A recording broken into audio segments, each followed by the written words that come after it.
परिवार में, अपने करियर में, अपनी जिंदगी में खुशहाल है, एक माँ को उससे ज्यादा क्या चाहिए।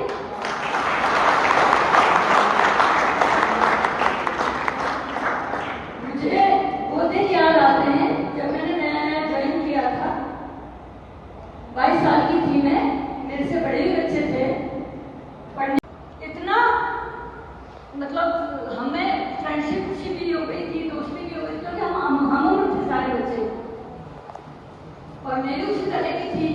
पढ़ने के साथ टाइम में हम पढ़ते थे, उसके बाद में हम दोस्ती निभाते थे। आप विश्वास नहीं करेंगे, मेरे जो शादी में मतलब 50 बच्चे मेरे स्टूडेंट मेरी शादी में आए थे, और उनमें से कुछ यहाँ भी बैठे हुए हैं, बलवीर बैठे हैं, राजवाला बैठी हैं, और कई बच्चे दूसरी बैठे हैं। ऐसी दोस्ती और ऐसा मतलब क्या कह सकते हैं, माँ भी थी मैं इनकी गुरु भी थी, मैं इनकी फ्रेंड भी थी। मैंने हर रिश्ता इनके साथ किया।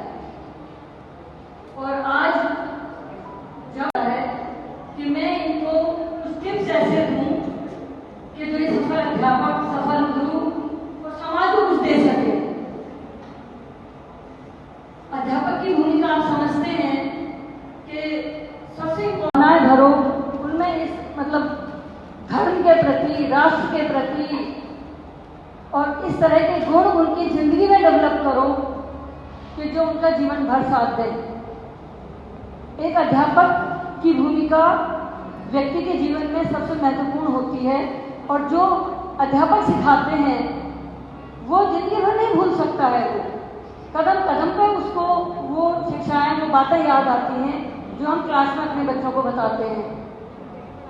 उनमें उनकी सारी जिज्ञासाएं शांत कीजिए। ऐसा नहीं है कि कोई बच्चा बार बार कुछ पूछने लगे तो अरे तो बहुत पूछता है, नहीं। आपको तो पता है हमारा शास्त्र क्या कहता है कि अगर हमारे बच्चों की जिज्ञासाएं शांत नहीं होती है तो यमराज तक पहुंच जाते हैं। ध्यान होगा आपको नचिकेता का। तो जिज्ञासा आपको हर बच्चे की